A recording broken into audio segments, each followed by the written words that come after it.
Okay, we're in here. We're in here. Got a little music going on back. Wonder if you guys can hear that. Alrighty. All right, guys. Hey, so I am going to make sure my video is streaming here in my Facebook group. Now, guys, I had an idea here. I was actually going to go live tomorrow, but I just had a sudden burst of inspiration. And so I'm just going to go with it here because this topic I think is actually really important here. And that's going to be showing you guys my data. I have an updated spreadsheet that has over 25,000 zip codes on it. So, and I've updated it for August, I think July of 2023. So I'm going to show you guys all the zip codes that I think are the best ones to target going into the rest of the year, and actually describe to you guys why my methodology would pull in them. So let me go make sure I'm streaming. Hope I'm not streaming in my Facebook group, because for some reason, whenever I do this through Restream, it does not go in my Facebook group. So let me just put this here, and then we'll get underway. Again, this is impromptu, guys, so most of the people probably watching are probably watching after time. After we'll catch a replay. Let me go on YouTube and make sure I'm streaming as well. Give me a second.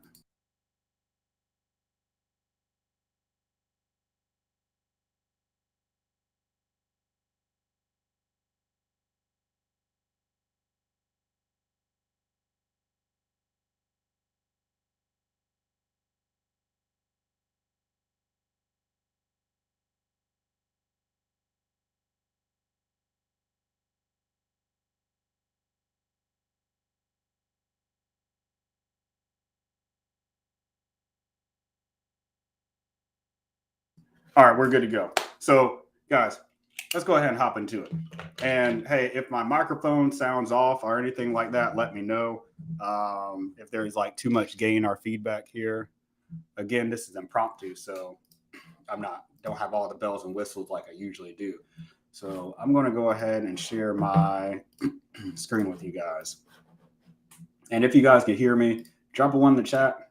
However long you guys want to stay here is more than fine with me. If you want to stay here for an hour, I'll probably go on for an hour here. If you want to stay here for 2 hours, let me know. I could talk about this stuff for days, but I think it's very important to get this information out to everybody. The reason why I say that is because a lot of you guys are shooting in the dark here. Guys, there's a lot of bad advice out here. And I'm not here to tell anybody, try to like mess up their money. You know, somebody's pitching a program or somebody's saying, trying to get their YouTube views up. But you got people out here closing one deal, maybe even not that, trying to tell people how to wholesale, trying to tell people how to run a business. Guys, this is an established business. I look at my business in terms of, shall I say, I look at my business in terms of like it's an actual legitimate business, guys. I don't treat it like it's a hustle, right? Guys, when you first start out, great, but that's not who I'm talking to. I help people get started in their businesses and get their first deal, but those are the people that their mind is already in the business mode. I treat this very professionally, right? You don't hear me having rap music in the background of my videos and all this stuff trying to turn this into some type of no, that's disgusting. It's disgusting, guys. So so guys, let's do this. Let's go here and explain to you guys what I have here, what you're looking at. And if you have any comments, drop them here. Guys, I feed off of interaction, and your comments will show up here because I got the chat overlay. Just don't spam me. There's a guy trying to sell me SEO services. Don't do that if you're in this group. You know who you are. All right, so let's get back to it. So, guys, what's considered a good zip code to target? What's considered a good zip code to target? Look, out of all the zip codes in the United States, I have this spreadsheet, and this spreadsheet has over 25,000 zip codes on it. I started creating this spreadsheet 2 years ago in 2021, April 2021 to be exact. And before I pull any list for myself, clients, for partners, for my own marketing purposes, I reference this list right here. So if you're like, hey, there's 25,000 zip codes in it, there has to be some zip codes that are better than others. How do we determine that? Mulan Ali, great to see you. Great to see you. I love that name, by the way. So if you are targeting, if you're in a market and you're like, hey, I don't even know where to start, guys, this is where you start. So if you say, I don't know where to start, CC, this is it. If you were to start your LLC today and you were to say, hey, what's the next thing I do? Guys, it's market research. It's data analysis. Guys, it may come across boring, not attractive. I'm not talking about going out here and door knocking. And even before you do all that stuff, where are you going to door knock to? Guys, I'm all about working smarter, not harder. Now, back when I started, you had to pray and spray. You're basically throwing everything at the wall, hoping it stuck. That's not what we're doing here. Guys, we have technology, we have data, and I'm here to show you the correct data to use to be a little bit more targeted. Guys, what if you can get your first wholesale deal or run your wholesale business with 20 hours out of the week versus 60 hours out of the week? Because you may be spending 40 hours just doing nothing. That doesn't matter. Oh, what CRM should I get? Trying to go to the county to get data from them. And you may be going into an area that isn't even advantageous to wholesale. Guys, this is really important stuff here. This is helping you guys not basically, I want to say tread water, but basically go in the wrong direction. Guys, there's an inundation of information out here. What do I mean by that? An inundation of information, a lot of bad information out here that I'm seeing. Okay. So I'm here to set the record straight. So if anybody needs to see this, let them know. Unless they're in your market, you don't want to give this to your competitor. And today we were drinking coffee out of our Ralph Lauren mug from Ralph's shop in New York. All right. So we're drinking the organic Charleston roast in here. That's a medium roast baked into Chemex. Not baked, pour over into Chemex. Jermaine Wilson, hey, great to see you. Said, I'm surprised zip codes work. Hinesville, GA is an example. It's just one big zip code. Yes. And I'm going to show you guys without stalling. I'm not trying to stall here. I'm just trying to wait for some more people to get in here. But what I'm looking for in these markets. So let me jump into it. So when I first did the zip code analysis sheet, guys, I had upwards to, I think, like 30 columns on here. But I condensed it down to the columns that actually work, the columns that actually have statistical relevance. Guys, in your market, the first thing you're going to be looking for is how many homes have sold. Point blank simple. Guys, if only one home sold, what are we doing? What are you doing? Like, why are you even targeting the zip code? So what I like doing is seeing how many homes sold. This data is from July 2023 right here.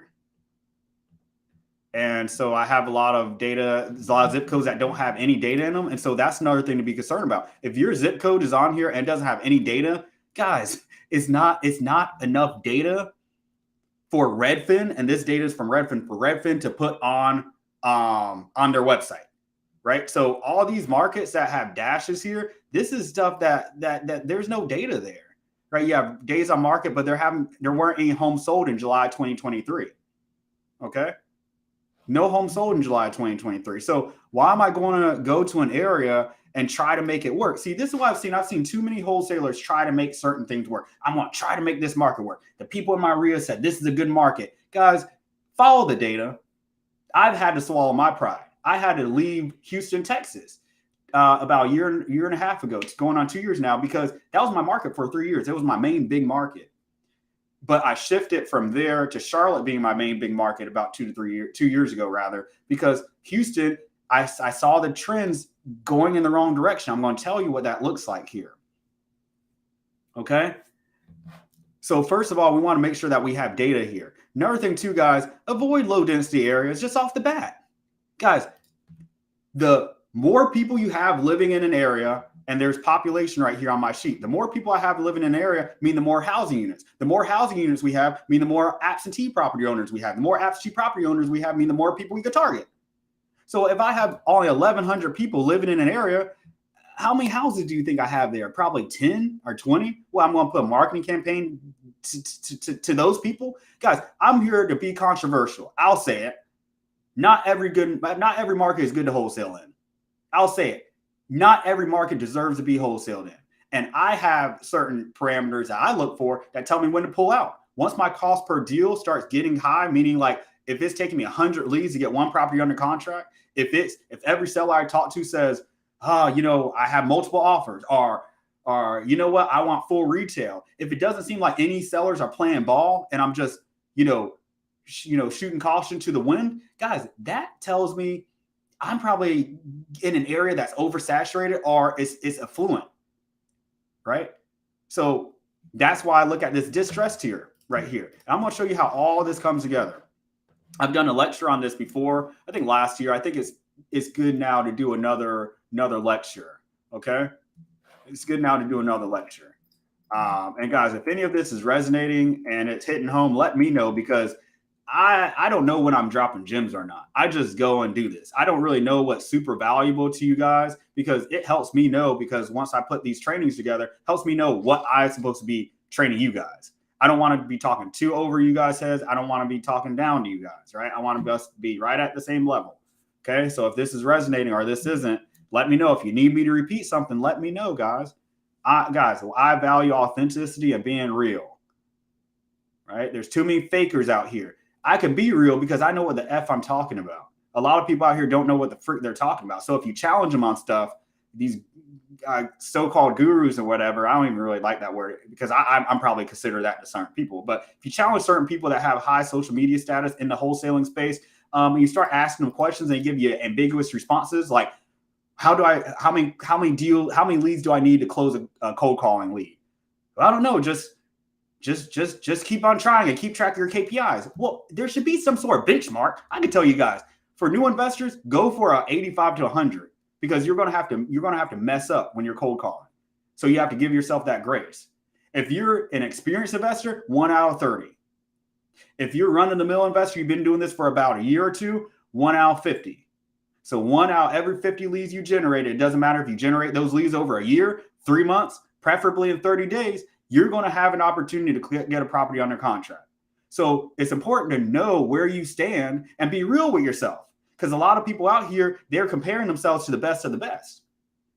And I'm here to tell you, don't compare yourself with my closing rate and my team's closing rate. We have systems that we created over years, and some people are just trying to put it together. So it's important to compare yourself to people that are in your bracket, right?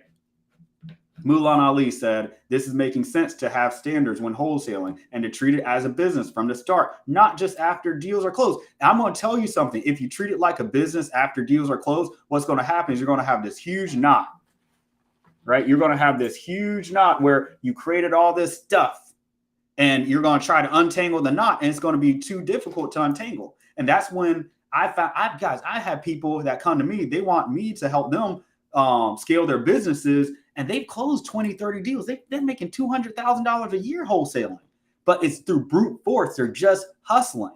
And so I have to go and stop all operations and say, hey, you need to fire this employee. Guys, last year around February, I went to somebody's business. I fired all their employees. They were all ENFJs, and there wasn't an operations manager there. And they had one too many cold callers. You had a whole bunch of people no seats carved out, just a whole bunch of people, all hands on deck. To do what? The owner just said, all hands on deck. For what? Where are we going? Where's the ship going? So guys, we need to know where we're going, right? In order to know who we're hiring, right? But guys, what I found is it really starts here with data, right? Jermaine Wilson said, data is the name of the game in any industry. Without data, we would be just throwing money in the wind. You are already dropping major gems. Thank you. Guys, that's the thing. One thing I want to do in this industry, now that I feel like I'm in the next stage, I'm 8 years in, I have so much to learn. But I'm 8 years in. I feel like where I can help is showing people how to present this business model professionally. Guys, not just to yourself, to your loved ones. Say you want to get your wife involved. Say you want your significant other involved. Guys, if they feel like this is a hustle and the only thing they're doing is going on YouTube and seeing people with rap music in the background on their videos saying, oh man, we're the wholesale king, and you got these goofy ass monikers, man, get out of here. I don't see people doing that in the construction industry. I don't see people doing that in the realtor industry. Why should we hold ourselves any differently? Guys, the day of that is over. And why is it over? Because I said it is. I don't appreciate that, guys. This business got me out of my 9-to-5 job. I want to show you guys how to get out of your 9-to-5 job. And it starts with market analysis. Wholesale king. All right, guys. So let's look back here. Went on a little tangent there. So just bear with me if I go on these little tangents and whatnot. So the first thing I'm looking for here, and guys, what I've done over the years is said, okay, what are those factors that determine if a market is legitimate, or is a market affluent? Is a market able to wholesale in? What are those factors? Guys, we already know low density areas, we don't really want to target there because we have low housing units.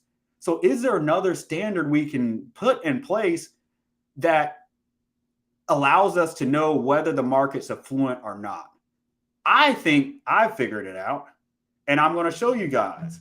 My guy Will, hey, we did a webinar with Will. Check in with them, guys. If you guys are looking to do pre-foreclosures, him and Rick are the guys. Their group is IPA Investments.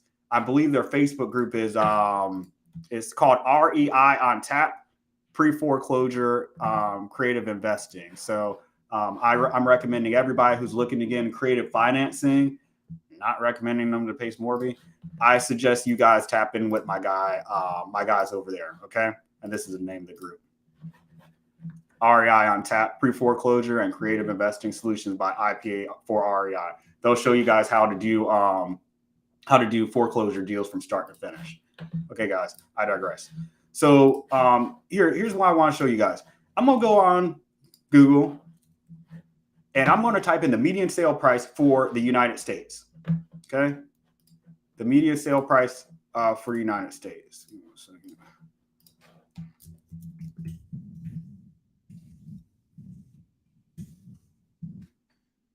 Okay. So it looks like that is for Q2. They don't have Q3 yet. It's $416,000. You see that? So if that's the median sale price, that's what people feel comfortable spending. I'm comfortable saying anything over that amount is probably affluent, and anything at that amount is average, and anything below it is probably considered a growing area. So I'm comfortable with saying I don't want to target any markets or cities that are already at that median area, because as investors, what are we doing? We're adding value. How can we add value to an area that's already turned around? How can we add a value to an area that's already gentrified?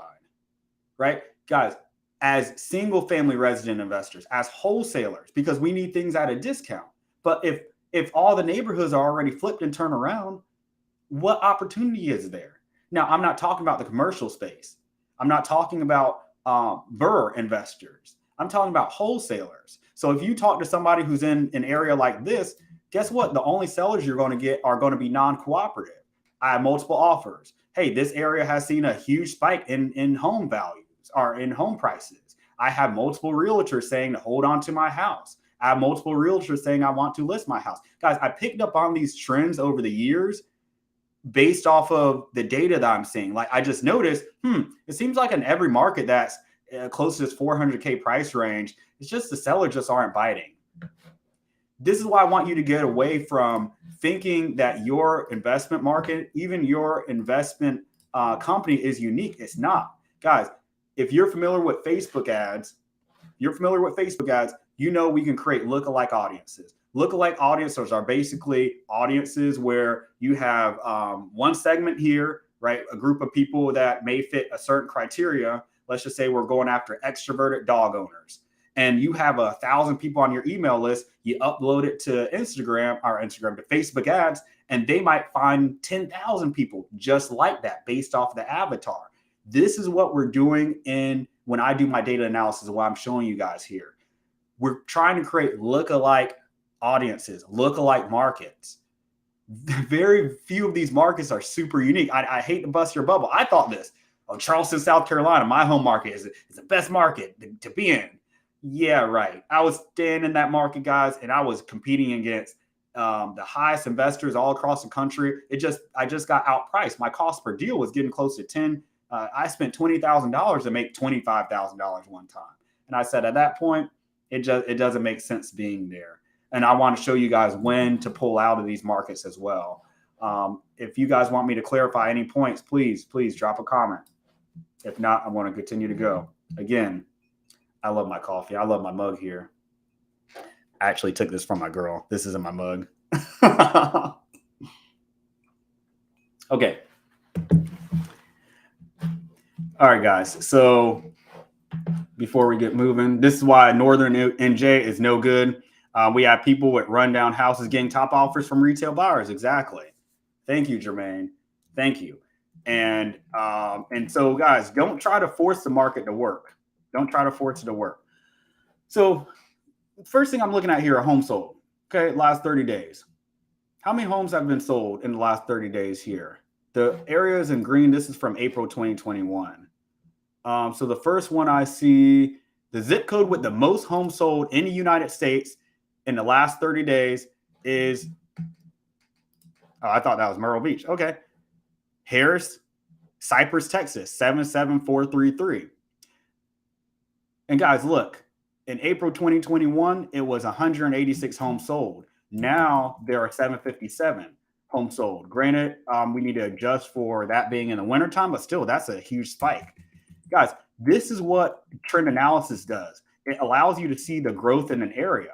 So maybe 2 years ago, I would target this area, but this is getting close to or over the median sale price. So even though there's 757 homes sold, it's 451,000 with the median sale price, and it's prosperous. Guys, on the continuum, and I'll show you, on the continuum as far as distress to most affluent, prosperous is the most affluent bracket on my sheet here, my zip code analysis sheet. I'm going to show you guys where I got this data from. The website's called eig.org. Again, eig.org. I'll go ahead and share this with you all here. eig.org. Okay.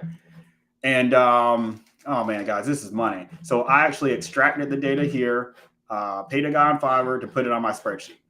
Okay. So all the data you see on my spreadsheet, when it says prosperous, comfortable, mid-tier, it came from this.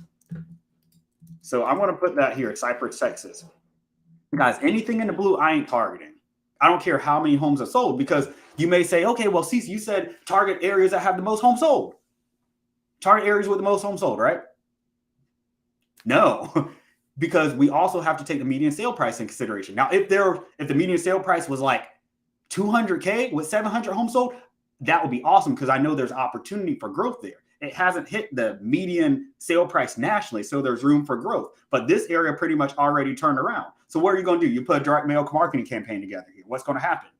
Most of the sellers are going to say, I have multiple offers, or, they might be able to complete the script for you. I don't have any other offers to sell. They're getting blown up by cold callers, guys. I want to go to those areas where these people aren't being blown up yet. They aren't having multiple offers. Shoot, I did such good targeting. I did a cold call campaign for a guy in Cleveland.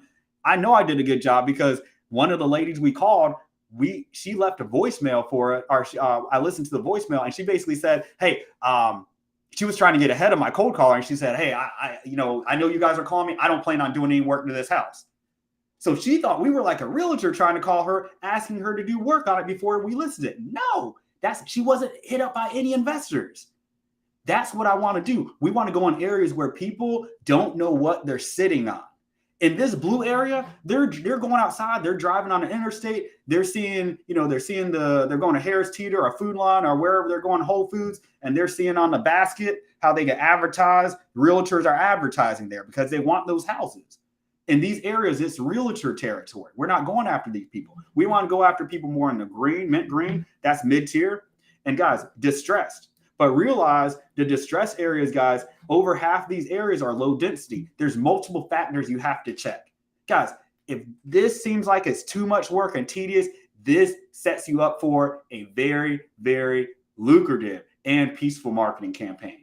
I put in the hard work up front. So when the leads come in, I know I'm not dealing with leads that are in rural areas. I know I'm not dealing with leads that are over encumbered on their house, meaning they owe more than what their house is worth. I'm not dealing with leads that have multiple offers, because the database I'm using, I'm going to show you guys here in a little bit, but the database I use, I make sure it actually, guys, it's really unfair because everybody's using PropStream. I'm using this. This is why I do all my list pulling tools, list pulling.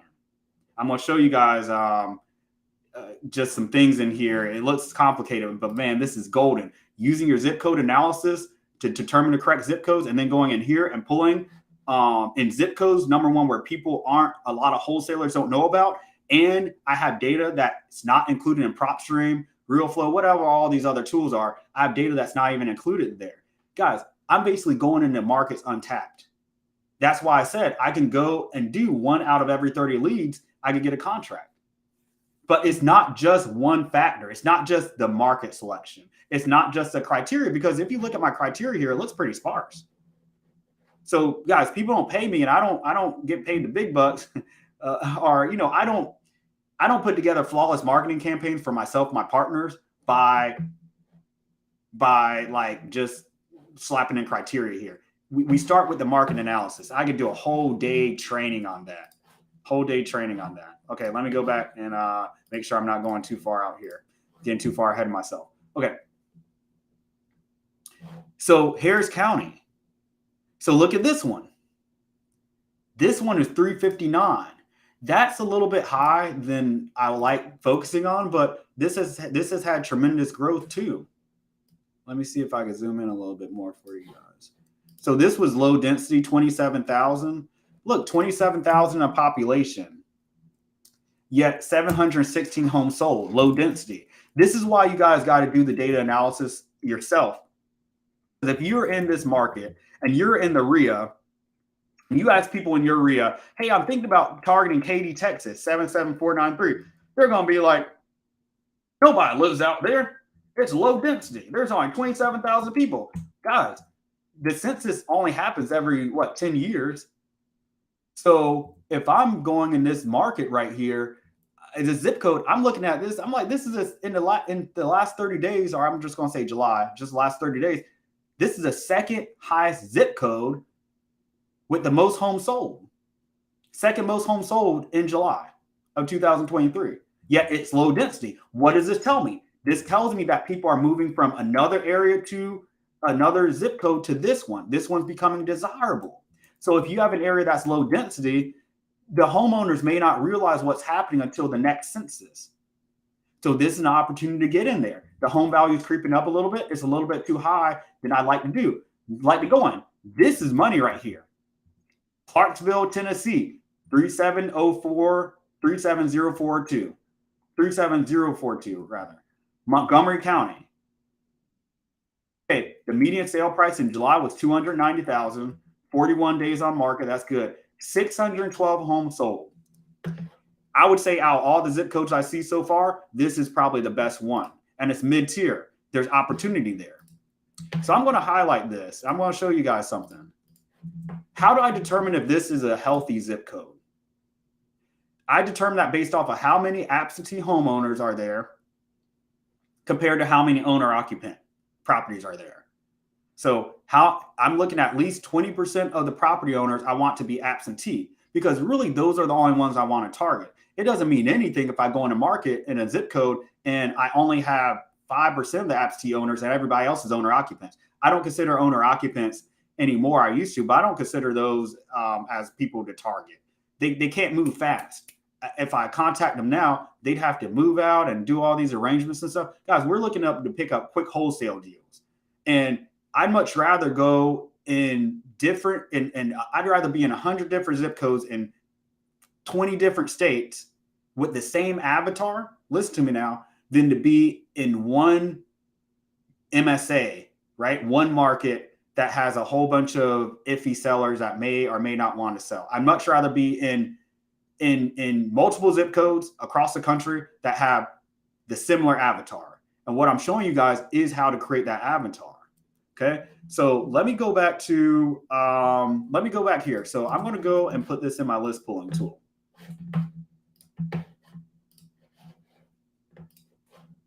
Okay. We're in title toolbox here. And what I said we were in 37 county. I need to figure out what county this is. I think I said Montgomery County, right? Yeah, Montgomery County, Alabama, Tennessee. Okay, cool. Okay, so Montgomery, Alabama, Tennessee. Go back to toolbox. Alabama. Oh, I keep on saying Tennessee, Alabama. So Tennessee County, Montgomery. Okay. So we have the zip code here is 37042. Guys, the criteria I use is this. I call this my blue collar criteria. A lot of people ask, what makes my list pools targeted? What makes them motivated? Guys, it's this filter right here, first loan amount, total outstanding loans, and the purchase price. That's what makes them motivated. Okay, guys, there's an inverse relationship. The less somebody spend on their house, the more motivated and cooperative they're going to be. If somebody spent $200K for the house, the less cooperative they're going to be. If they spent $300K for the house, less cooperative. $400K, less cooperative. So you see why price matters so much? I'm only targeting people that spent $100,000 on their house, first loan amount. Purchase price for $100K, first loan amount $100K, right? Total outstanding loans. They could have bought it for $100K and had a first loan amount for $100K or less. But let's just say they refinance. This eliminates anybody that refinanced their house, or at least refinanced it and owe more than $100,000. So I'm basically not targeting people that have refinanced their house and use that money for repairs. So if they repaired their house, they would have had to come out of pocket for it. I'm also targeting people that have houses built between 1800 and 1999. So what is that? 24 years at a minimum that they own with the home's age. Yep. And then with the year built or the purchase date, 1999 and prior. Guys, I'll do you one further. So if you guys get properties in rural areas, this is what I do. I eliminate any properties in rural areas. So if you ever had issues with coming out with accurate comps, you're like, man, I can't comp this house out. I don't have any recent sales around it. Guys, you might want to put a lot square footage filter on it. So I do 1/4 acre or less because most of the properties in the United States are actually around 0.10 of an acre, right? So that's around 8,000 square feet. But I give it a little bit of leeway here. So every list that I pull, guys, I don't have any trouble doing comparable sales. Guys, it's all about eliminating. So it's eliminating to save yourself time. This is how I'm only able to spend I only need to spend 5 to 10 hours in my business a week, right? It's eliminating and focusing on the right things. Focus. I'm showing you guys the right things and the right way to wholesale, right? Guys, this isn't, you're not in the real estate business if you're wholesaling. You're in the marketing business. Marketing is backed by data. So the sooner that you own that, the better. The sooner that you say, hey, I'm not in real estate, you're in real estate. But as soon as you internally know, I need to look at my business like a marketer, you'll start operating like that. What do marketers do every day? How are we getting our message out in front of the right demographic? This is how you get in front of the right demographic. If I have this right here where my first loan amount's $300,000 and all these other filters are $300,000, I'm only going to be getting people, guys, I'm going to be calling people that basically bought their houses. I mean, it's probably their forever home.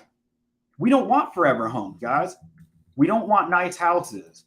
We want people that have houses that have deferred maintenance. And if we say, hey, I'll give you $150 for it, they're going to say, I could put $20,000 aside, and then I could actually pay a landlord up front for a whole year's of rent. And I could get in one of those nice apartment complexes with all the amenities. So they're looking at their house that's falling apart, that they're living in, that they already raised their family in, and then trying to move to the city so they could be closer to all the amenities, the new Whole Foods, right? Close to the grandkids, close to the new school, close to walking areas to walk. And they may not have that in the neighborhood they're in. If the houses surely were bought for $100K, most of these houses are probably in the same condition. If they're the original owners, right? Same or worse condition. It probably didn't add anything to them over the years, unless they came out pocket. I'm not saying people don't take pride in their houses, but guys, once you have that house for 5 years, they're probably taking good care of it. 2005, houses are probably in great condition. 2010 comes around, probably let some things go. 2020 comes around, a lot of things are let go. 2023, hey, I'm just ready to let this sucker go. Okay? So I'm going to look at the count here. Guys, we target duplexes, triplexes, and quads. All these are considered single-family residences to lenders and to your cash buyers. If you're able to get them a duplex, triplex, or quadruplex, you're going to be the best wholesaler in your neighborhood. I guarantee it. They're going to love you because they're basically able to get 2 units for the price of 1. All these are comped out, meaning all these are valued the same, right? SFRs, duplexes, triplexes, quads, they're all comped out the same. You just have to look at the square footage. Individual owner, and then absentee. So let's see what comes up. Let's see what comes up.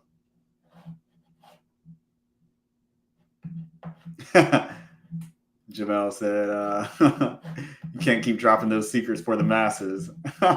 Hey, dude, to be honest, it's one of those type of things where I give this information out and people just want flash, right? Most of my last Facebook post that went off was one posting how much I made in my consulting business. And I don't like doing that type of stuff, but sometimes you got to play the game. Okay, let's see what comes up here.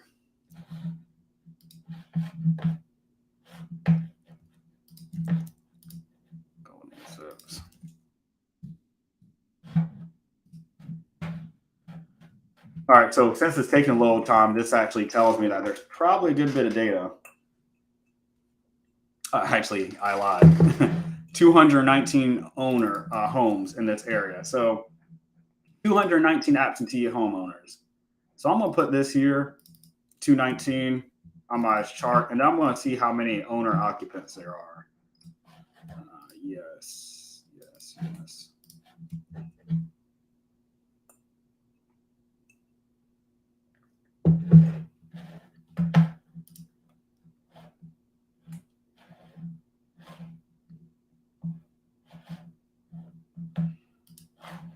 Okay, so wait for it. Only thing I don't like about this tool is it just takes forever sometimes for this.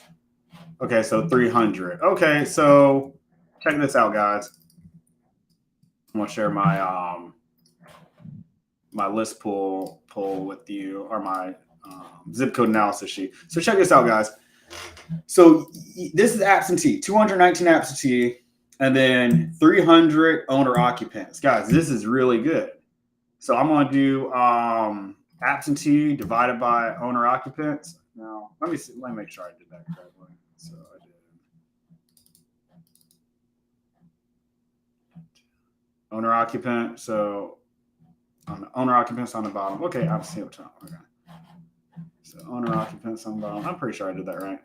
So equals divided by done. Okay, and then I'm going to do this as a percentage.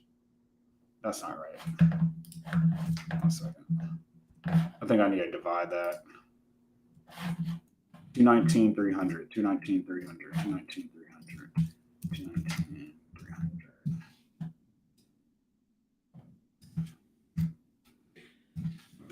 Yeah. Okay. All right. So 73%. Guys, that's pretty good. So in this zip code that I had in Clarksville, Tennessee, we're looking at 73% of the total homeowners with my criteria are absentee. Why does that matter? That tells me if I go in this area and I target, I just put a direct mail campaign or cold calling campaign together, I have a lot of people, not a lot, but a large percentage of these people don't live in the houses that they're in. Guys, that's really good. That is actually really good. So that's what I would consider a good market. Now, I don't want to inconvenience myself and do that for fewer than 500 property owners, but I hope you guys are getting the gist here. I'm going to go over on this spreadsheet right here because I already determined these are what I call golden zips. Guys, I just came up with this. This whole methodology that I'm showing you is my personal methodology I created, right? It's not like somebody told me how to do this or anything like that. It's just something I developed over the years.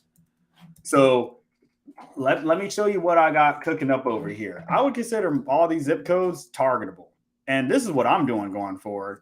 I'm not going to be in areas per market. I'm not going to be in one market and just call it that. If I'm able to go in this zip code and get 534 absentee records, I'm going to do that. And then I might go to Jefferson. I might go to Knox. So my whole list may be 5,000 to 10,000 absentee records, but across 40 zips in 10 states. Because what am I looking for? I'm looking for the same avatar. Guys, what I'm showing you here, notice that I'm not married or tied to or committed to a particular market. I'm virtual wholesale. Guys, if you have a property that has a lot of home sold value in that zip code, rather, and if you have an area if you have a property that you got for 50 cents on the dollar, you're going to have cash buyers knocking at your door. So notice I didn't say, oh, go where the buyers are. Guys, we're able to answer a lot of the questions as far as if there are buyers in the market based off the data that I'm showing you. Guys, I only target homeowners or zip codes that have more than 50 homes sold, because I know in this area there's going to be a good mix of retail buyers and a good mix of cash buyers. Not all of these 50 homes are going to be strictly retail buyers. Not all of them are going to be strictly cash buyers. So if they're all cash buyers, then it might be potential for landlord territory, meaning no flips, meaning we're only wholesaling to basically slumlords. You're only able to collect like $5,000 assignments. What I did was I took all these zip codes, I sorted them out by, I'll show you what I did. I sorted them out by median sale price. So I only wanted to see median sale prices of between $100,000 and $200,000. As I noticed, once you're at that 200,000 mark, that's sweet spot right there. Once you start getting to 250, 300K, you could potentially be in areas that are already turning around or the homeowners know what they're sitting on. Anything below $100,000, you're in a war zone probably. All right. Other than Memphis, if you're in Memphis, you probably could be in an area where next to a lake, golf course. Memphis is like the brunt of a lot of my jokes. But for the most part, underneath that, you're looking at war zones. So I don't focus on those areas. And if not that, you're looking at areas where the assignment fees are really low, like $3,000, $4,000. Even $100,000 is rolling the dice, but I like that avatar in that $100,000 to $200,000 price range. Okay. Days on market. I'll go ahead and put this at less than or equal to, I like 60, right? But I'll go up to 70, right? Just in case, like, as long as it's below like 90 or 80, you're good. But I'll just do that. I wonder how many 3922. 1 second. 3922. Okay. All right. Boom. Okay. Then I want to do homes sold only greater than or equal to 50 homes sold, right? I used to do 20, but 50 is a good mix. 50 lets me know there's people moving there. It's not just a war zone. Like this is how this answers so many questions for you. Cece, is it a war zone? Guys, I just said there's not going to be 50 homes bought in a zip code where it's all a package deal or all just from like 4 or 5 landlords. There might be one zip code on here like that, but for the most part, 50, you're going to at least have 20 retail buyers there. Somebody's grandma's going to move in that zip code, somebody's aunt, somebody's uncle, somebody with family with kids. So that's how I know, okay, it's not a war zone. Okay. If you look at the days on market, anything below 70, I like staying around 50, but anything below 70, if a cash buyer goes in there, they're gonna be on board with getting a property and then wholesaling there. So are flipping it there, right? So when you say, okay, are there cash buyers there? There's going to be cash buyers areas where there's going to be cash buyers where there's retail activity, more than 50 homes sold, because the end buyer for the cash buyer is their flip. So this eliminates the need to go and try to find cash buyers because they're going to be there. If there's retail buyers there, there's going to be cash buyers. If there's 316 homes sold, you better believe there's going to be flips there. Now, if we're looking at 10 homes sold, let's just say, less than or equal to 10. Guys, these are areas we're staying away from. Low density, 5,000 people living there. Yeah, sure, this is distressed, but there's probably nobody's living in Waynesville, Georgia. So your cash buyers aren't going to be there. Now you can go there as a wholesaler, and guess what? You could pick up properties easily. You'll have the right avatar, but you're not going to have cash buyers, right? Because there's only 10 homes sold. They're not going to be banging down your door being like, oh man, I want that property in Waynesville. You're going to be diverting your attention to try to wholesale a property in a non-wholesalable area, right? That's what I mean when I say what areas are good for wholesaling and what areas aren't. Guys, there are just some areas that aren't. I don't know. I'm not. It seems like everybody wants to be everybody's friend these days. Guys, I'm here to cause some controversy. I'm here to stir it up. Let's stir that pot up. Okay? I'm here to tell you, guys, you have to start having some standards in place in your business. And I think that's why a lot of people don't know how to create processes and systems in their company, because they don't know what right looks like. They need somebody like me to tell them, hey, this is what right looks like. Now, there's exceptions to the rule. Somebody may say, oh, well, CC, I wholesaled a deal in Waynesville, blah, blah, blah. Okay, cool. We're looking at the majority here. Majority of trends. We're not building a business on exceptions, right? We're building it based off of proven systems, replicable norms, proven trends that I've seen over time. Guys, the only way that you know these trends is tapping into somebody like me or somebody who's giving you this information out. But I've just seen in this industry over the years, there's just not a lot of accurate information being given, and it's frustrating. There's not a lot of accurate information. There's not a lot of detailed in the weeds information. You could find a YouTube video about how to call sellers, how to cold call, how to go meet a seller, how to do this, how to present a contract to a seller, how to find a cash buyer, how the seller's supposed to, how to get a seller down using neuro-linguistic program, Notice all that is emphasizing one part of the business. And I've mentioned this, guys, to you before, right? The wholesaling timeline. I'm here to show you guys the information that's not readily known. Okay. And what I mean by that, let me share my screen with you here quick. Like why we're discussing this in the first place is because of this. And if you're not in a Facebook group, tap in. If you guys are watching, I know I got some memory requests. I'm going to wait to add you guys here in a little bit. But I posted something on here about the wholesaling timeline. So boom. So a lot of the information on YouTube and online is centered around this right here. Okay, guys, this is what I focus on. This is what's getting left behind. This is what people in the guru space aren't emphasizing because they don't know. Guys, a lot of these guys just have 20, 30, 40, 50,000, almost unlimited budgets. If I had that type of budget, I would pray and spray. You don't need to be targeted. But when you have that type of budget, but when you're trying to first get started, every dollar you spend is like so valuable.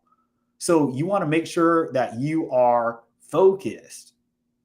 You're focused, guys, on your market research. Guys, we're about 30, 45 minutes in. We're just talking about this. We're just talking about this right here. I could do a whole nother lecture on this, a whole nother lecture on this, a whole nother lecture on this. What happens, a lot of people, they focus on this message delivery part, cold calling, texting, direct mail, and then acquisitions. And they forget that lead vetting and lead follow-up is super important. What do you do when your leads come in? How do you know to spend an hour underwriting the deal? How do you know, hey, maybe I should just let that deal be on follow-up? And how are you okay with that? How you need to be comfortable being okay with that. And I can do a whole nother lecture on that on another day. Guys, any questions so far? Any questions so far? Any at all? Okay. Is this valuable so far? I know I'm jumping a little bit everywhere, so I try to bring it back to the main point here. I'm going to go on for about another 30 minutes with you guys. Okay. So this is what I did to recap. Home sold 50 or more in the last 30 days. Redfin days on market, right? And the reason why I like using Redfin is the data is publicly available. That's another thing I've seen as well. A lot of information out here, guys. A lot of people, they want to gatekeep and say, oh, well, you can get started, but you got to get MLS data. No. No. That's people doing stuff to make themselves feel important. And then median sale price around 100K to 200K. Guys, these are the zip codes we want to target. And I would go one step further and eliminate low density zip codes. Reminds me of the day trading I do. Most of the work is analytics. Andrea and I go back to when I was working at Wendy's back at 03, 04. Great friend, guys. So she's seen me grow up. Thanks for the input, Andrea. And she's a very analytical based person as well. Okay. So, all right. So guys, let's go to golden zips here. So check this out. I'm going to start showing you guys filling in this information. After this call, I'm going to continue doing this. I'm doing this for all these zips. These are the golden zips. I basically took that information and then I just copied and pasted those zip codes here. It should be the same amount, if I'm not mistaken, 514 and then 530. So I added a few filters or whatever. So check this out. Syracuse, New York. Actually, I want to start with the first one. Marion County, Indianapolis. So if you guys want to know the best zip code to probably target in the United States right now, is probably this Marion County, Indianapolis zip code. 155 homes sold, median sale price $100,000. Guys, if you call these sellers and you say, hey, I'll give you $50,000 for the house, guys, they're probably not going to push back. They're probably not going to be $50,000. They're not going to say that because the median sale price is $100K. So you may say, oh, that's a war zone. Nope, because you got 155 homes sold in July. It's not a war zone. And guys, it's selling like hotcakes. There's been 12 days on market. Guys, this is, and it's distressed. So based on EIG.org. So this area hasn't turned around yet. The sellers don't know what they're sitting on, yet it's a desirable area. You see what we did there, guys? And I did the data already for this. Owner occupants, 2,200 people. And then absentee records, 534. I like having at least 20% being absentee property owners versus owner occupants based off of the analysis I showed you guys, or the criteria I showed you guys in my list pulling tool. Guys, this is one I probably would avoid. This one right here is Mobile, Alabama, right? It's just 271 occupants, 112 absentee records. Guys, I would say if you're getting close to 50%, that's probably a war zone. Okay, even though we have 77 homes sold, I don't like being, think about it, unless it's a vacation area like in Florida, all right, or in the mountains. If you have 41% are absentee homeowners, you have to start asking yourself, what's the quality of life going to be for the people where you flip the houses in that area?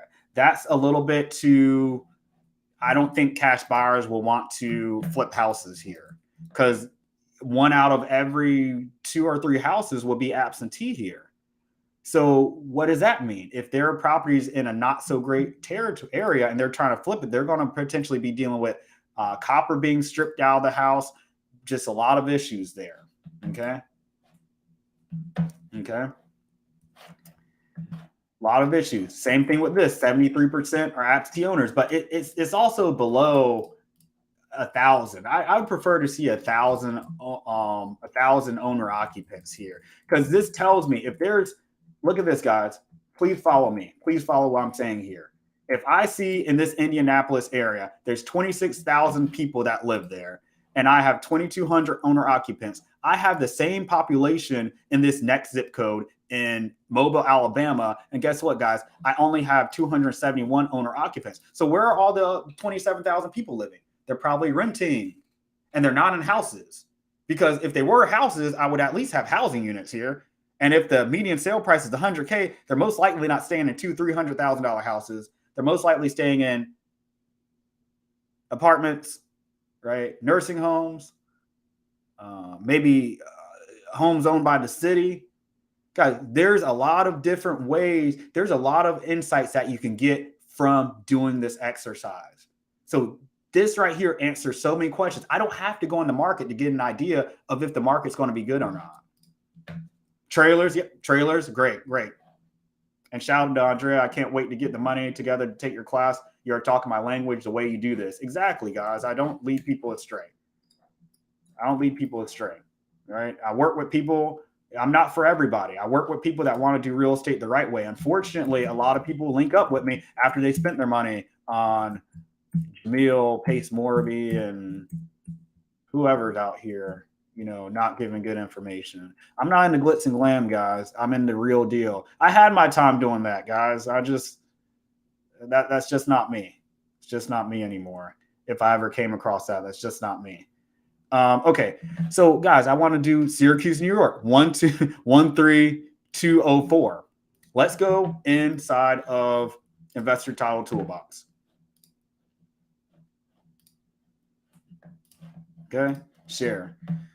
Okay, so I'm going to do New York, and I'm going to find the county is going to be Onondaga. And guys, this is so much fun to do.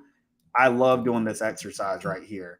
It's so much fun because it's like I get to explore areas I haven't been to before virtually.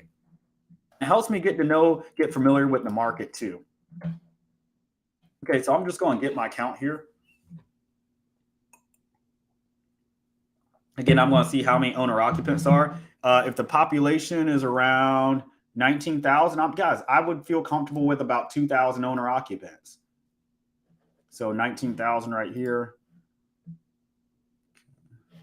It takes a little while for the sucker to load.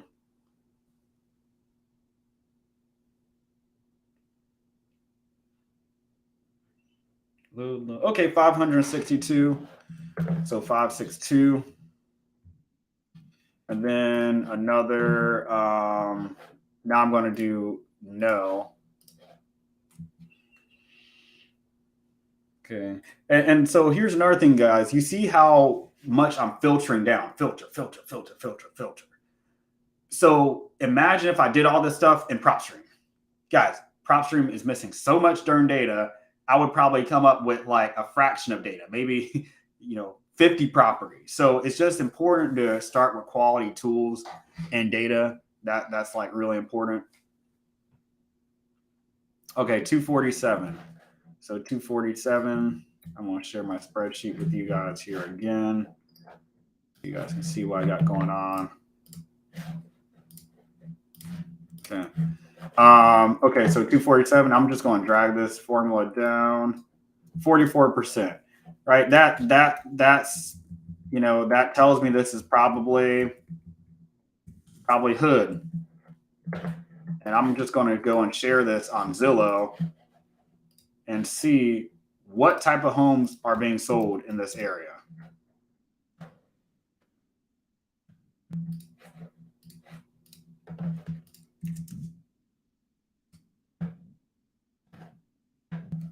Okay. This is the area right here.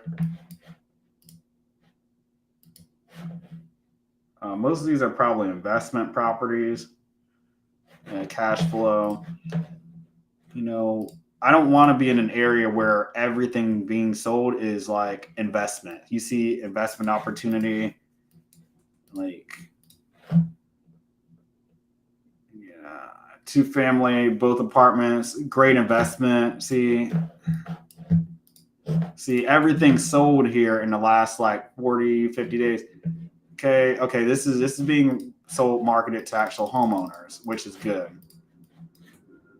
But most of these look like investment type properties are being marketed to investors. And that's an issue, guys. Guys, we want the pendulum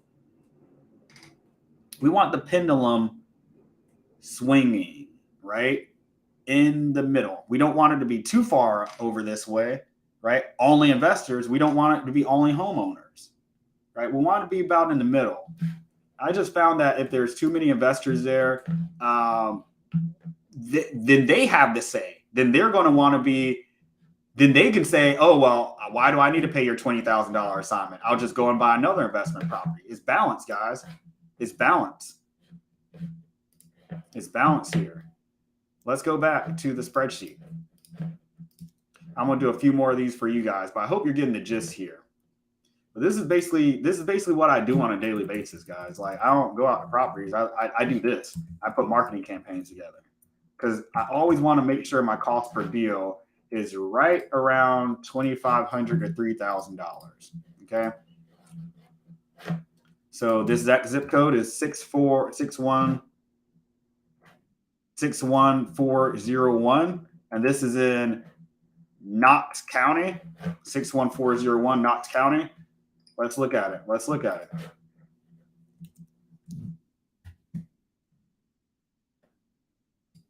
Oh, that's in Illinois. Back to investor tile toolbox. Boom. Knox.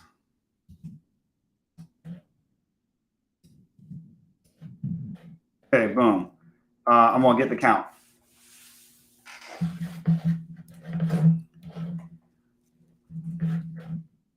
So, guys, these are zip codes that I would consider going into. Guys, you don't want to be in a market just for the sake that you're saying you're in a market, like just to try to make it work. Guys, I did an analysis for somebody yesterday in a list pool in Charlotte, and I got the vibe. I'm like, might be time to maybe venture out to some other areas because I wasn't seeing a lot of absentee homeowners with this criteria that I put down. Okay. So if I do Knox County and then I do 6-4, I'm going to do not owner occupied. Yeah, that's okay. So that's absentee. I'm going to do yes for owner occupied. So I have 533 absentee. That's good. 533. Let's see what this comes back as. And if you guys have any questions, let me know. I'm probably going to go on for about another 10 minutes here. The point I was making here, guys, is knowing what factors to look at to determine whether or not you should go in that zip code. And I'll recap them here as I finish up. So 1344, I like that. 1344. If I go back to my spreadsheet, 40%. Okay. So I'll tell you guys this. If I am looking at my spreadsheet and there's more than like 500 properties, I'm probably going to target those 500 properties, right? I'm probably going to target them like absentee records because then I have basically 1,000 absentee homeowners, guys, in distressed areas, and they don't know what they're sitting on yet. These homeowners don't know what they're sitting on. Beautiful. And this area has had 105 homes sold. That's excellent. I'll do one more for you guys. Actually, I want to see if there's any zip codes in the same county, or if there's a lot of zip codes in the same county here. So you see this? These are in the same county. Nice. There, same county. I don't target Texas anymore. Cook County, man, guys, I would target that, but Illinois is just off limits for me. Franklin, you got 3 in Franklin. Nice. In Ohio. Jackson. Okay, so these are, okay, this is Missouri. Disregard. So, but there's 3 in Jackson, Missouri. Right there. Boom. So, guys, those are Kansas City. Jefferson. Okay, those are in different states.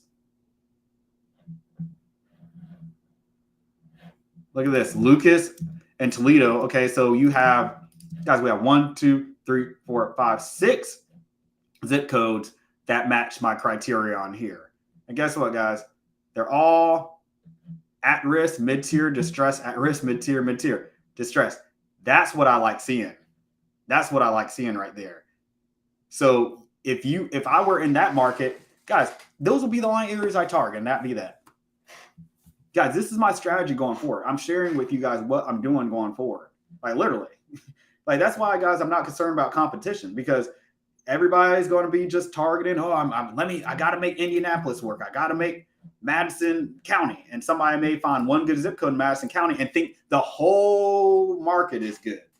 Guys, what I found is there's only about 20% of wholesalable zip codes in your market, or 20% of zip codes in your market probably are even good for wholesaling. Everything else, you're just going to be praying and spraying and just and calling people that really aren't super motivated or cooperative. Guys, I want cooperative sellers. The motivated seller stuff, that's for like 2010. I want cooperative sellers where I pick up the phone and they don't have multiple offers. They're not familiar with what I'm saying to them because they don't get a lot of cold calls. Guys, a lot of these areas on here, you guys are probably like, what? Lock Park, New York, Hazel Park, Missouri. Where's that? Utica, New York, Council Bluffs, Iowa. Like where the freaking is that? But guys, it fits the criteria. I guarantee you, if I pull a list in Council Bluffs, Iowa, I would get the same type of seller if I pulled a list in Oklahoma City with this criteria. All these sellers are the same. And a lot of people think that in their market, the sellers are somehow unique. Guys, there's really tiers here. You have the low price range tier, like this tier right here. Actually, the low price range underneath $100,000. Guys, you talk to people that bought their house for $50K or less, or their house is worth that. I don't care if you're in Charleston, South Carolina. I don't care if you're in Detroit. I don't care if you're in Los Angeles. I don't care if you're in Memphis, Tennessee. I don't care if you're in Boston, Massachusetts. That's one type of seller. You don't look at it like, oh, the sellers in Philadelphia are all difficult. No, there's tiers, there's levels, there's different avatars. Guys, if I were to call probate sellers in Milwaukee and probate sellers in Charleston, probate sellers in Florida, probate sellers in Boston, Massachusetts, they'd all have a similar type of language they're using, store they're using. Those are the similar avatar. It's a list we're pulling. So this zip code analysis, data analysis that I'm showing you, and trend analysis, goes into finding these similar avatars. I'm just trying to copy and paste sellers here, guys. Guys, when I do my marketing, guys, I don't want somebody that says, I got a judgment on my house. Guys, when I do my marketing, that never happens. Because guess what? I don't want any surprises when it comes to title. Guys, if you're first starting off and you're trying to get your first deal, do what you got to do. But I'm showing you guys how to start your business off right. So if you start with these principles in mind, it'll go way smoother, because what I found is that a lot of people that I work with that have been in the industry for 2, 3, 4 years, I have to do a lot of unteaching what they learn. And I have to dispel a lot of preconceived notions that they have. And so it's a lot easier for me to just teach somebody this from scratch, which I'm doing with a gentleman in the group, Nicholas Allen. Shout out to you. We had a great 2-hour call today. We're about to put his marketing campaign together next week. And we're doing this. Guys, I made a decision. I said, you know what? I said, we're not going to go and choose one market like Tampa. We're not going to choose one market like Milwaukee. We're going to go and we're going to snipe. We're going to pick 500 properties here, right? I'm going to go through and I'll pick up 500 properties in, go back. I'll pick up these 500 absentee owners. Guys, just with the data I have here, I have 1,600 homeowners that I know are super targeted and very in areas that are turning around, that haven't turned around yet. The sellers don't know what they're sitting on. They're going to be cooperative because they're in that 100,000, 200,000 price range. Guys, if I call somebody, they're going to sound ridiculous if they say I need 300,000 for my house. That's not going to come out of their mouth. I need 300K for my house. If I say, hey, the most I can do is 20K.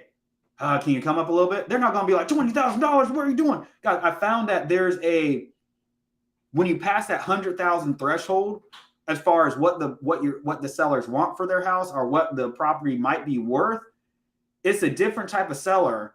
It's like they all of a sudden think their house is worth gold, even if they're in an area that's growing. But if you're targeting those people where their houses are worth like 50K, 60, 70K, man, hey, they're not going to be offended if you take off $30,000. Hey, man, I would do 80,000, but most I can do is 40.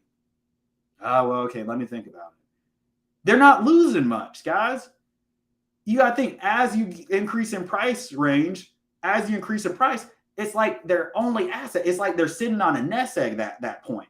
Guys, I want their beater up car, their first car that they had their first kiss in, that they dated it. Guys, I want that one. I don't want their new SUV that they bought 5 years ago that they're looking at selling. Why? Keep that new house. Give me the one that you had your bumps and bruises on, that the roof was leaking and you forgot to repair it. The property values haven't really increased since you bought it. Give me that one. And I'll take it a step further, guys. And so you may be asking yourself, okay, well, how do I know that the homeowners in these areas are not over encumbered? Guys, it's because what I have here. I'm now in these areas. I might go a little bit lower in $100,000 price range. I may do like $80,000, but still the same point stands. Most of these people probably have their houses paid off. That's why I don't target equity either. Why? I have somebody with a $300,000 house, no equity. What's their motivation to sell? Or I'm sorry, high equity rather. What's their motivation to sell? $400,000 house, bought in 1999. What's the motivation to sell for a discount? Guys, you're just fishing at that point, and you're just hoping, you're gambling. Man, maybe I'll get lucky. Shoot the craps in. Guys, no. I've seen over the years, there's a direct inverse relation between how much the people spent for their house. If they spent low for it, they're going to be more motivated. If they spent more for their house, they're going to be less motivated. Simple as that. Yes, there's exceptions to the rules. But guys, those exceptions are basically, if you have so many exceptions and you don't have any standards, you're basically gambling. Guys, this isn't gambling. I'm showing you guys how to actually be strategic here. And a lot of people just want to spend money without having fundamentals or principles. I have principles. I have standards in my business, right? I do the same thing over and over and over and again. But what you see me do is optimize. For instance, guys, I've used the same list roughly since 2017, 2018, but there's been things I added onto it. Last year, the most recent criteria I added was the lot square footage. Why? Because I noticed on my list, without this, I was getting like people in like areas like out here, like going in these areas out here. And the zip code, the lowest I could drill down is by the zip code. I could do by census tract, but that's just a little bit too much, right? To do census tract data. So that's like on a neighborhood level. So anyway, I only want people in this area right here. Guys, do you think somebody's going to be sitting on a quarter of an acre lot or less going out here? No, most likely they're going to be sitting on an acre lot. So by adding this square footage filter here, I'm able to avoid any homeowners that may be motivated, but I won't have cash buyers for it because they're out in the middle of nowhere. So this basically cleans up my list a little bit more. So when I do my marketing campaigns, it's like I'm sniping. Guys, I wish we could get to the point where every campaign I put out, every seller wants to sell for 50 cents on the dollar. I think I'm getting close to that without pulling niche lists, because niche lists are finite and you're not able to give them in every market. I may be able to get 20,000 code violations in one market, but another market I'm not able to. And even with code violations, you're getting mobile homes, you're getting land.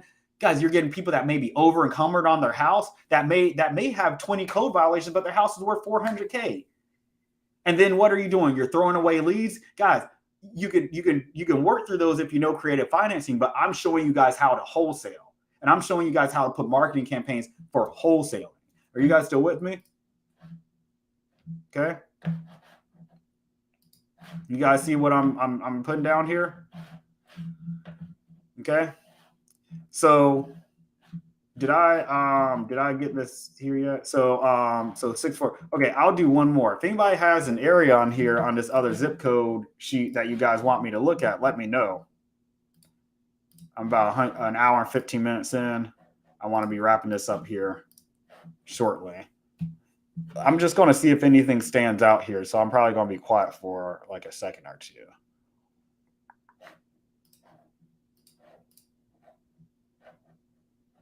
So guys, to recap, home sold is the most important factor. The more homes sold, the more housing units you're likely going to have. And that eliminates the question, are there cash buyers in there? There's 316 homes sold. Guys, there's going to be cash buyers there. And if they're not, you're going to be like, dude, like, where are you doing cash buyer? You're over here. You need to be focused on 3319. 33319. Because their end buyers are going to be here. They could put a property up in anywhere here and they can flip it as long as they buy it in the right price, and they're going to have a homeowner that wants to buy. Guys, days on, I would say median sale price is the second most important filter here. And I would go dare say the lower the price, the better, because these people are going to be more cooperative, right? These people are going to be way more cooperative. They're not going to be off put if you say, hey, I gotta get 30,000 for that house. They're not going to be put off by that. You know, have you guys ever called sellers and you're like, man, like, I don't even know why I'm calling this seller. I guess I'll just call once you get the notes from your cold call team. I guess I'll just call to establish a relationship.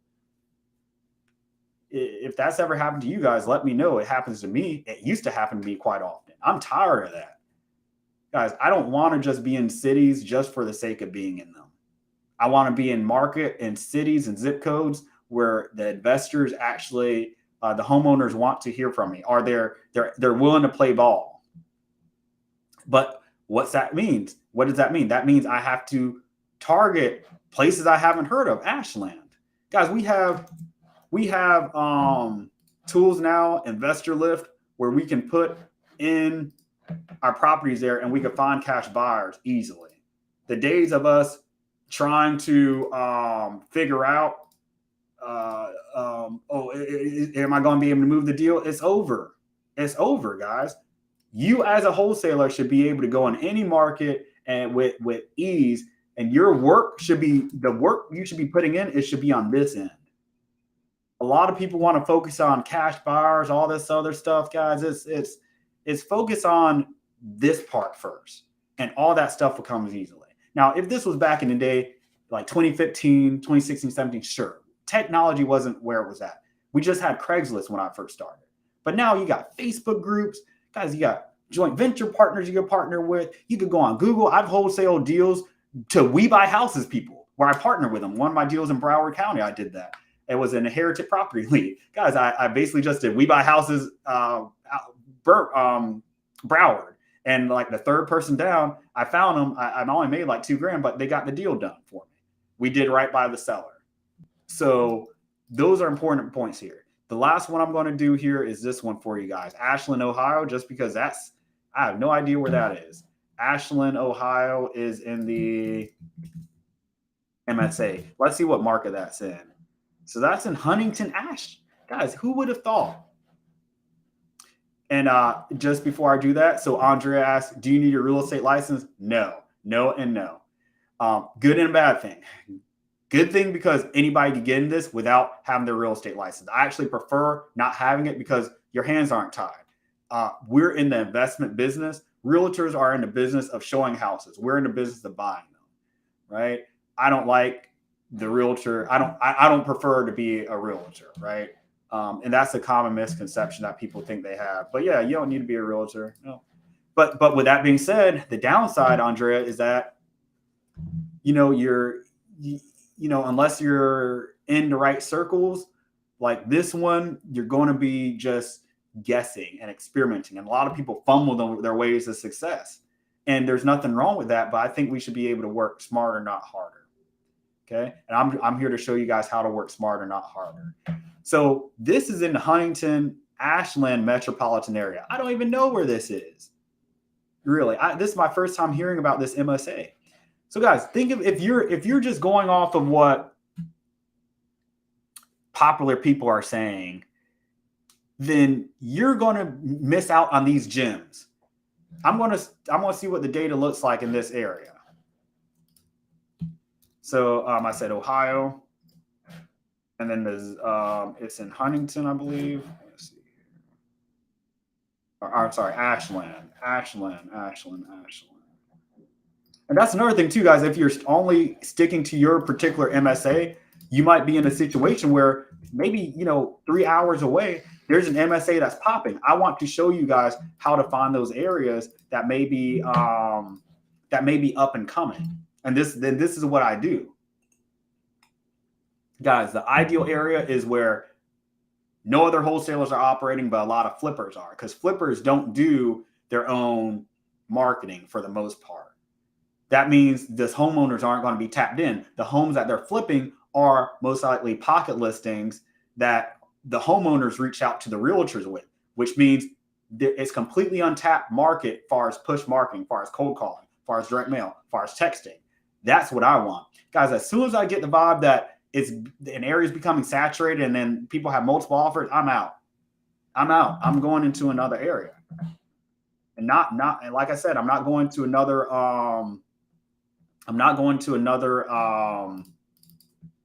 market per se. I'm going to a completely other zip code, right? And I'm not looking at things per per market. Give me 1 second. Let me freeze this here. View, freeze, pane, freeze top row. Okay, boom. Okay, cool. All right, so all right, so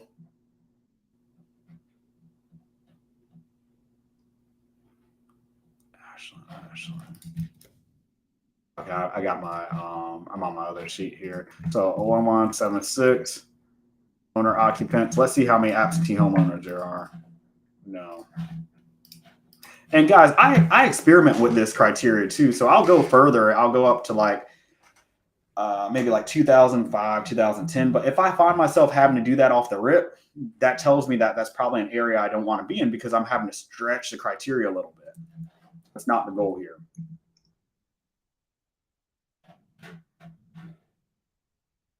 And also too, it's not, a downside of this industry not being regulated, to continue with Andrea's comment there, guys. It's basically, you have a lot of people that take advantage of that fact, right? And make us all look bad, which is why I like talking about professionalism, guys.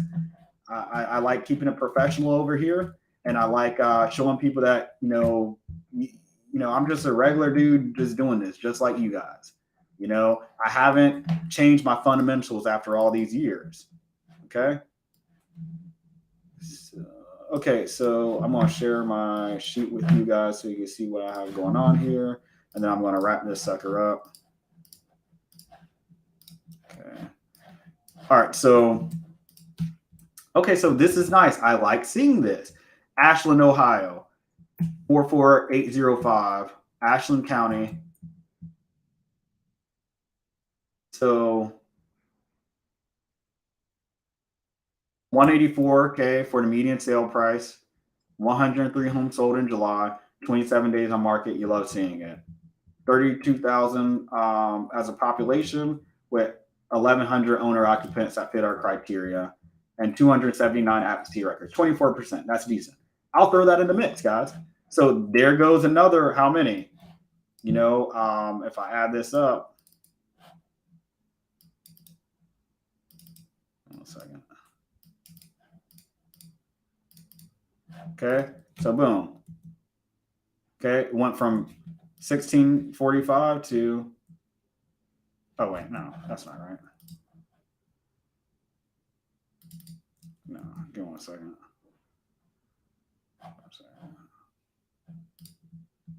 Let me just make sure that's correct. 279. I'm just going to add this manually.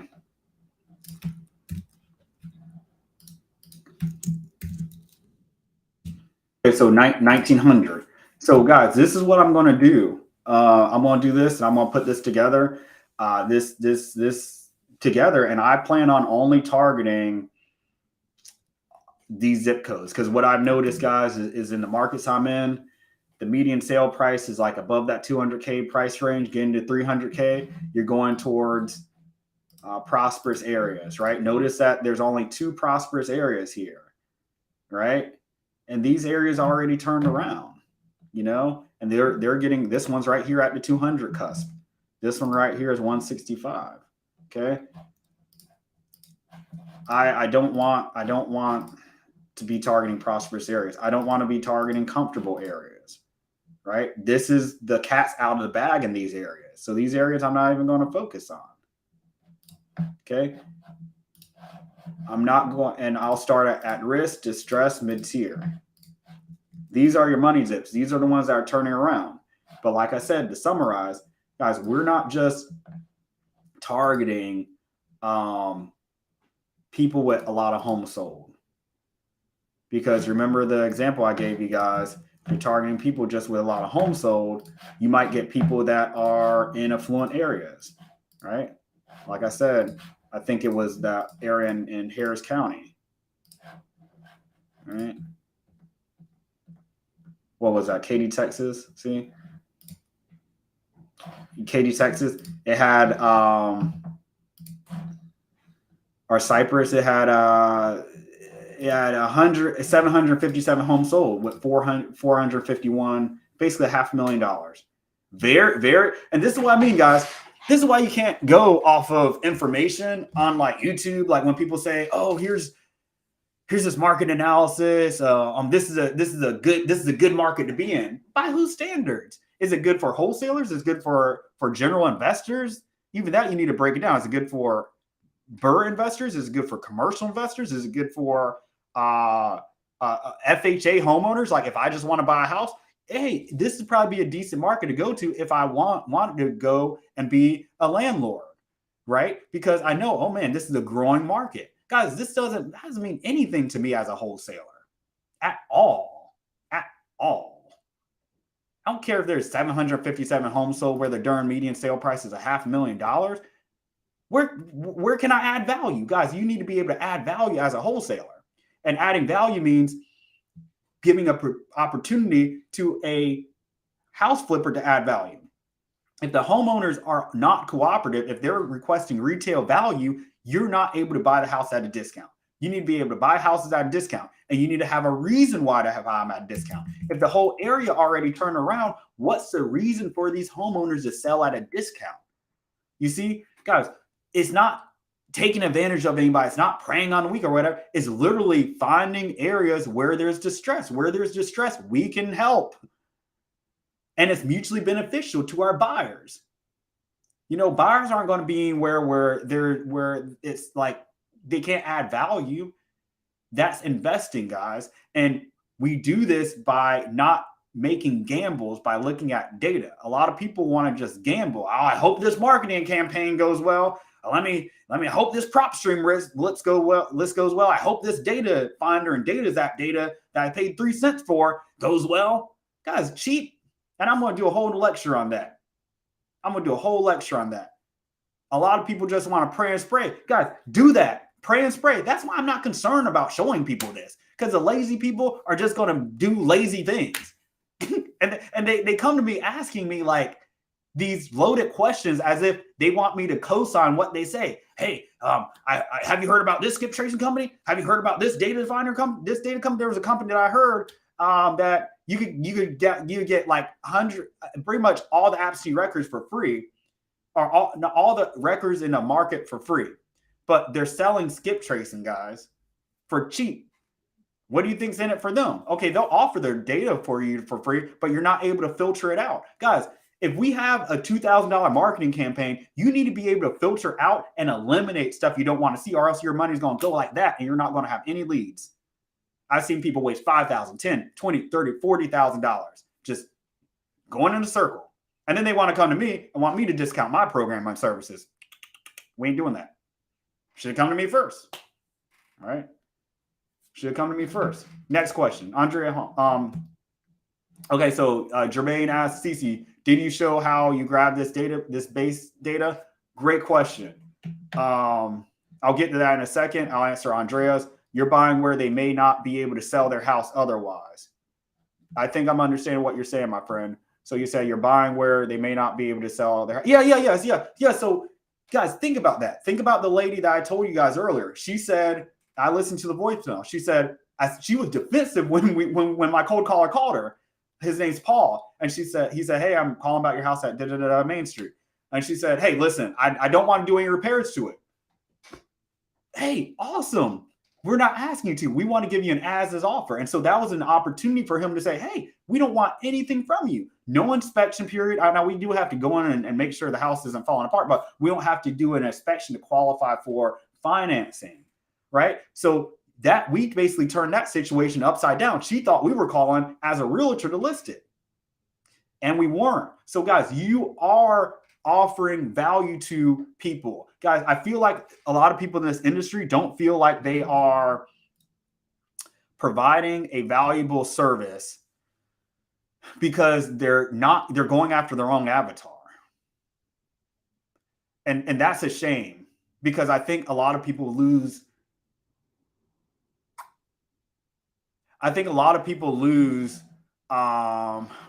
motivation. I'm trying to find the right word. And they don't feel, I think they treat this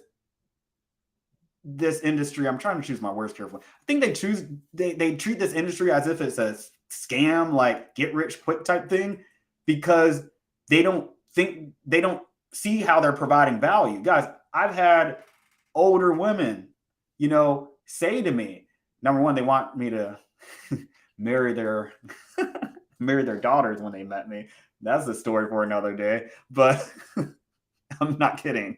And their granddaughters, but I use this space for my advantage. But I've also had them say, hey, listen, I didn't know I could do anything with this house. There's been realtors that called me. There's been even investors that called me. I didn't know anybody wanted this junk land. Guys, I'm paying $3,000 annually in taxes. And that's like how much the house and lot is worth in some areas in Charleston. They're like, hey, you're like an angel. So guys, when you're targeting the right avatar where people can actually use our help, you'll see once you start having those cooperative phone conversations, you'll start seeing, okay, hey, I'm doing something good here, right? I'm actually providing value to this industry. I'm actually doing something where it's not just like I'm beating people on the head, asking for like low price offers. Guys, the days of us just praying and spraying should really be over. They really should be over. We should be really being more targeted these days when it comes to our marketing efforts. Guys, you've probably seen it yourself. Think, you probably were super annoyed with Facebook ads and Instagram ads 10 years ago. Guys, they get to the point where I have so many screenshots on my phones from different applications that get recommended to me. I forget that they're ads because they're so much more customized. It's difficult doing that offline because we're dealing with all off-market sellers. Okay, so as a result, we're going to have to use certain tips and tricks like I'm showing you to get more targeted, where we start having those conversations where people say, oh my gosh, I'm so glad you called me. Like I want to put the campaign together where every person I call, they're like, hey man, so glad you called me. Hey, not ready to sell now, but I'll be ready to sell probably in a month or two. Where I'm not going through 400 dials and then in a day I'm getting in touch with 20 people, but 19 of them are like cursing my cold callers out. I don't want that. But really, even with PPC, even with Facebook ads, guys, it's very difficult. There's no database out here online that I've seen of people that are very targeted homeowners where you're trying to like buy their house from them. Even all the time you're doing this, you're praying and spraying, especially online when it comes to Facebook ads and Google ads. This is actually more accurate the way I'm showing you guys, because you not only know you're getting in touch with people that have homes, so your ads aren't getting put in front of people that don't have homes. You're getting in touch with people that have homes because we know that based off the list that we're pulling. And we're getting in touch with people not only that have homes, but bought their houses for $100K or less. So if you call them with a cold call, it's not going to seem like, I want to say crazy. It's not going to seem out of nowhere. Guys, if you're not targeted, you can really embarrass yourself out here. I've been embarrassed before. Well, I've cold call a list. I'm calling people on golf courses. I'm calling people when they're out for dinner with their wives in a nice high-class restaurant. I'm calling LLC homeowners talking about, you want to sell your house for cash? You look stupid and you sound stupid. You don't want that. Avoid affluent areas. Last question I'll answer, guys, is by Jermaine. Thanks for the input, both Andrea and for Jermaine here. So he asked, did you show how you grab this database? Guys, so this is an amalgamation of, I think 4 or 5 data sets here, and I'll quickly go over them. And I have this data available for sale on my website, and that's going to be on quicksellerleads.com. Let me see if I got this, because you can buy this whole database. I put it together for like $50. I'll grab this. I'll grab that and I'll drop this. Let me just get this in case you guys want to get this actually, because this data is actually pretty solid here. Let me grab this here. 1 second. Pinside. Go to my Pinside account here. Page, boom. Just in case you guys want to copy this, because I'm about to show you guys like everything I did to put it together. Might just be a lot easier just to get this yourself from my website. 1 second.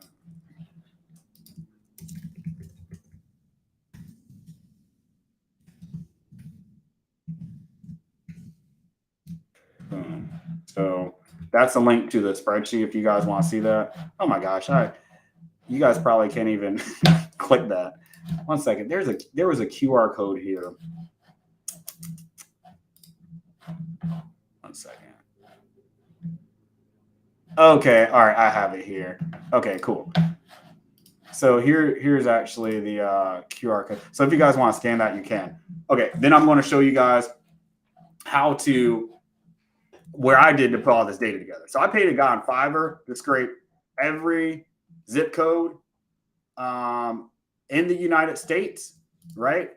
For the zip code. And then what I did, I had him add in the county. County is important. So I can, because in my list pulling tool, Investor Title Toolbox, I am only able to pull data if I have the county there, right? And it's not through list source. You can add a whole bunch of zip codes. I prefer doing it by county because it's just more organized here. So this data right here comes from Redfin. Let me show you how I would update that. Like I said, I paid somebody from Fiverr to update this. I basically go on Redfin and I go on an area called Market Insights. Window, entire screen. I want to move that. Let me see. Window. Where's my Redfin tab at? I got like 100 tabs open, guys. Give me a second. Okay, so if I go to 92518, that's the first one. Boom. Guys, go to Market Insights. And this is what I suggest. You update this information, guys, every time you do a market analysis and separate it by your MSA. Guys, you should be looking at one MSA. When I say MSA, the whole market. Guys, what do I mean by that? The first thing you should do is to take this and go to like Charlotte MSA. Okay? Go on Wikipedia, and about halfway down, it will say all the counties. This is your market area, guys. This is super important, because if I'm going to try to determine what's all included in a market, I need to know, okay, okay, Mecklenburg County, I may ask 10 people and they may tell me 10 different answers. The census.gov tells me where this data or what's all included in the MSA. They're the ones that determine that. That's why I go on Wikipedia, because this data comes straight from the census, right? So they say Mecklenburg, in Charlotte MSA, they say Mecklenburg County, York County, Union, Cabarrus, Gadsden, Iredell, Rowan, Lancaster, Lincoln, Chester, and Anson County are all included in the MSA. Guys, whenever I do a market analysis for a client, list pool, or for myself, I'm analyzing everything, even if there's only 22,000 people that live there. There may be a zip code that's turning around that I don't know about. What am I going to do? Wait until everybody at my RIA or all the realtors know about it? I'm showing you guys how to get ahead of basically how to find where the market's moving to, where the people are moving to. Because most likely, if people are moving in a particular county or in a particular MSA, there's going to be very few that move over in another state. Most of them are going to be maneuvering in the same MSA. So when one area starts getting distressed, let's just say, there's people that move in and they start trashing the area, or, HUD gets a contract in the area, and then next, a whole bunch of HUD type people start moving in your neighborhood. Those people might say, okay, guys, we're going to leave Mecklenburg, but let's go to York. And you don't realize it changed until they do another darn census. But if you're going to do the market insights, and you're going to do the market insights on Redfin, you may start noticing, okay, well, maybe this area turned around a little bit. So here's what I would do. I'm going to go and show you guys here. I'm going to start off with this one, this one Harris, 77433. And guys, if there's no data here, don't target the area. Don't try to say, well, why isn't there any data? Guys, it sucks. It sucks. It sucks. There's nothing there. Don't target it. Finito. End of story. Right? End of story. Don't target that area. Okay?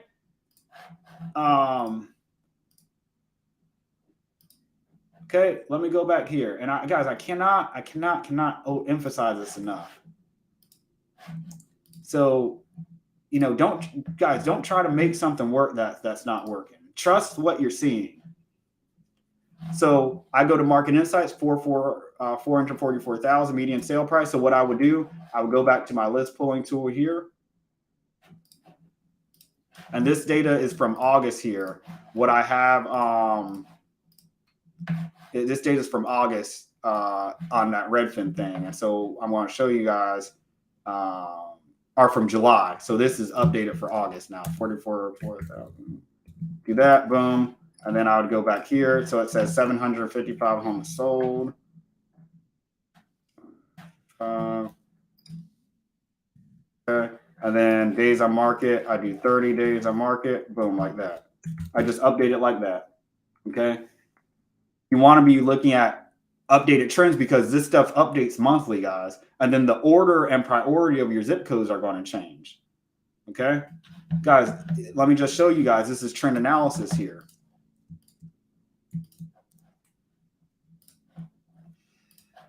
If I if I am looking at this and I look and I say, okay, in 2021 there were 53. It was 53,100 for the median sale price. Then 73 days on market, and then 41 homes sold. I'm gonna say this is an all right area. But look, in the median sale price jumped to 100K. So I wouldn't even consider this 2 years ago. So imagine if I didn't update this data, I was just going off of what people were saying. Yeah, man, you probably want to avoid that area. And the whole time, the median sale price jumped up 50%. The home sold jumped up over 50%. It went from 41 homes sold to 155. So this is on the radar now. So guys, this can happen within 1 month in certain areas. Guys, some zip codes that I I don't target anymore because the data isn't advantageous. So I'm not married to any of these markets. I'm not in these markets to be like, I'm going to stay here. I'm going to make it work. Guys, throw the ego out the door. I do. I hope you guys do too. Because once you throw the ego out the door and you start leading with data, then you'll be the top wholesaler in your market. You're not going to have a lot of these problems other people have. What happens is a lot of people are very dogmatic with their approach, with some things they hear, and they're trying to stick to certain principles. Well, Max Maxwell said it, or even, hey, CC Garland said it. Guys, don't take anything I say to heart. I'm showing you guys the principles and fundamentals. You experiment with them yourself and then start doing a marketing campaign. I want you guys to go and target these homeowners, these areas where it's $100,000, right? And guys, if you get the zip code analysis sheet, I need to update this one. So if you do get it before I'm able to do that, I'll do that in the next couple hours. I'll send you this updated one, okay? Because that one's not updated. I literally just got this from my guy from Fiverr like last week, or a couple of days ago rather. So 77 homes sold, right? And if I look at this, I had 74. I'm sorry, I had 2015. Guys, this wouldn't even been on my radar a few years ago. 40211. It's now worth marketing to it. And 2 years ago, 13204 only had 62,000 with the median sale price. Now, guys, and 14 homes sold. Now it's 102,000 as a median sale price and 51 homes sold, right? This wouldn't even been on the radar. This zip code right here, Mobile, Alabama, there wasn't even enough data to even market to it. So if you would have talked to people back then, they would have said, oh man, don't market to 36605. And if you talk to them now, should I market to 36605? You're the one that's able to answer that question because you're like, okay, 100,000 median sale price, 77 homes sold. Okay, that's good. Okay, days on market's not there. That's probably a dark spot in the data. That's decent, guys. So I hope you guys see what I'm doing here. I could talk about this stuff for days, guys. Days. I'm talking about days. Guys, thank you so much for tuning in. Dan McDuffie. Hey, I know you requested to join the group. I'm going to be adding you in. I'm doing a few rearranging here. So I don't want you joining and then being unorganized. So just give me about one more day and I'll have you added in there, Dan. Thank you so much. Sheila is an OG, guys. Just finished watching 2 of your videos, CC Garland, for a refresher. And now see you're doing a live. Yes. Love seeing it. Love seeing it. Sheila, you're great people. Guys, hey, also, too, if you're not in there, we have a group chat. And, guys, I give away, like, I don't even like saying giveaway. Guys, I pretty much am just real in this group chat. It's a place where I feel like I can it's a place I feel like I can just be authentic with people. So if you guys go in this group chat and you start asking me stuff, I don't hold back. So it's called the Wholesalers Lounge. So once you join, guys, please jump in here and make yourself feel at home. There was a gentleman, I basically told him the whole list pulling strategy. He said, Nate, and shout out to Nate, guys. If you see him in the group chat, guys, just say, hey, glad you're here. He actually had a major health incident. He posted about it, so I hope he doesn't mind me mentioning it. But he had a heart attack, like I think a month ago. So like the fact that he's above ground is just a blessing, right? And he's already back here doing it. So, but he was asking what would be your list criteria if you were to get an immediate deal. And I basically was like, I just told him, I said, identify the zip codes. I love typing. And usually when I get in my moods, I just start going off. So I told him my list pulling criteria that I used. It's awesome. And guys, it's just a real authentic place. So you have my word. I don't mention any of my services, nothing in there, unless somebody says something. Like somebody said, hey, use me for skip trading. Cool, whatever. Guys, I want to keep this pitch free. I don't like anybody that's in here that's like, just doing like that's just like spamming. We ain't about that. I don't feel like there's a lot of places that you can be like really authentic and to yourself and people can be themselves and get like actual information. So I like this group because I feel like I can message people. I can message everybody. I get to everybody because a lot of people hit me up in my messages, as you can see, you know what I'm saying? And I just don't have time to get back to everybody. So this is a way, if you want to connect with me, jump in the group. And I would guys, I love offering value. I'm in there like midnight sometimes. Okay, guys. Awesome. You're a bad man. Hey, Verlenicia, Miss Collier. That's what I'm going to call you. I don't want to mispronounce your name. So glad I was able to help. All right, guys. If you need anything, hop in the Facebook group. I'll be over there. Hey, so glad you guys are here.